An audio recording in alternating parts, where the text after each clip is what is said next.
बिस्मिल्लाहिर्रहमानिर्रहीम। दोस्तों अस्सलाम वालेकुम, मैं हूं शाद और आप देख रहे हैं शाद की बात। किसी भी टीनेजर के बदखसरत होने के लिए, बदतीनत, शातिर और चलाक स्मार्ट होने के लिए ज़रूरी नहीं है कि आप किसी लेबॉर्ट्री में जाकर के टेस्ट करें।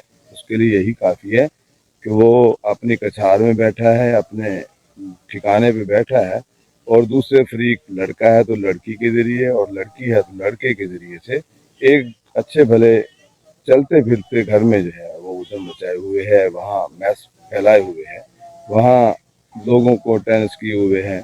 वो बैठा है और तुतली तमाशा लगा हुआ उस घर में, और वो दूसरा फरीक लड़का है चाहे लड़की है, उसके हाथ में है डोरी, उसके हाथ में है, और वो बैठ के दूसरे फरीक के जरिए से उस घर में उधम मचाए हुए है, मैस फैलाए हुए हैं, गंद किए हुए है और करता है। इसके लिए कोई रॉकेट साइंस नहीं है, वो उसके बदतीनत और बदखसरत होने की यही अलामत है कि वो दूसरे घर को बदसकून किए हुए है। यहाँ बहुत सी चीज़ें देखने की हैं, उनमें से चंद यही हो सकती हैं। मेरी मुराद उस कपल से, उस लवर से, उन टीनेजर जोड़े से है जो जज्बाती लगाव में एक दूसरे के साथ जुड़ गए हुए हैं और एक दूसरे को घर को खराब करने के लिए जलील करने पर तुले हुए हैं। लड़की लड़के का आलाकार बनते हुए अपने घर में मैस फैला देती है, वहाँ हर वक्त उधम मचा के रखती है कि नहीं मैंने उधर ही जाना है, मैंने उधर ही जाना है। और इसी तरह लड़का भी होता है, अच्छे भले घर में एक उधम मचा देता है।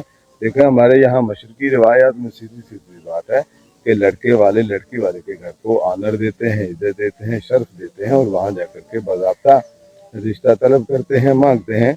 अगर फर्ज करो नहीं भी बात बनती, दायरा रिश्ते मानने कबूल करने में बहुत से ज़रूरतें तकाज़े, बहुत सारी चीज़ें सामने रखी जाती हैं, बहुत सारी चीज़ें देखनी पड़ती हैं। वालिदैन की ज़ाहिर जिम्मेदारी होती है कि अपनी बेटी को या बेटे को, बच्ची को या बच्चे को उस घर में ब्याहे जहाँ वो खुद भी सुखी रहे। हर वालिदैन की ख्वाहिश होती है कि मेरा बच्चा आने वाली ज़िंदगी में, बच्ची है चाहे बच्चा है, वो सुख शांति से रहे, सुखी रहे, खुशहाल रहे। बहुत सारी चीजें सामने होती हैं, दोनों को देखना होता है। पड़ोसी मुल्क में देखो बहुत सारी चीजें देखी जा रही होती हैं, कुंडलियां मिलाई जा रही होती हैं, बहुत सारी चीजें हिसाब किताब लगा के इस्तेखारे कर करके जो है वो रिश्ते किए जाते हैं, क्योंकि पूरी जिंदगी निर्भर होती है, पूरी जिंदगी का दारोमदार होता है, पूरी जिंदगी का सुकून होता है, पूरी जिंदगी की सारी चीजें होती हैं।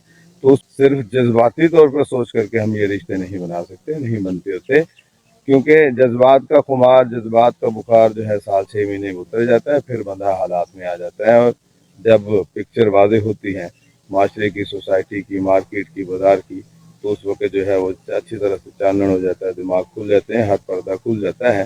फिर बहुत मुश्किल होता है निभा करना, और निभा होता नहीं, कोई किसी एक को छोड़ना पड़ जाता है, छोड़ देते हैं। तलाक की रेशो बहुत बढ़ रही है, मैंने नहीं देखा। टीनेजर हैं, उन्होंने अपने तौर पर फैसला किया और खुशहाल जिंदगी गुजारी। कोई एक आध परसेंट हो जो कामयाब हो, तो उसमें भी कामयाबी की बहुत सी वजूहत होती हैं। दोनों घर आसूदा होते हैं, दोनों कपल में दोनों फरीक जो है आसूदा होते हैं, दोनों कमाने वाले होते हैं। कुछ इस तरह से वसाइल की उन्हें परवाह नहीं रहती, तो ऐसे घर में जो है चलो वहाँ कहीं कामयाबी नजर आ सकती है, हो सकती है नजर आ जाए। तो इस तरह की कुदरती तौर पर इस तरह की चीजें अगर मिल जाए तो उसमें बड़े बैठ करके कामयाबी शर्त होती है तभी कि जब वह उसको रिश्ते को करने में, रिश्ते को बनाने में, तय करने में जो है वो बड़े बैठे होते हैं, वो सारी चीजें देख लेते हैं। हाँ अगर देखें ये मैस फैलाना ही है। अल्लाह हर की औलाद नेक और सालेह बनाए, नेक हसरत बनाए। अल्लाह मेरा आपका हामी नासिर। वस्सलाम।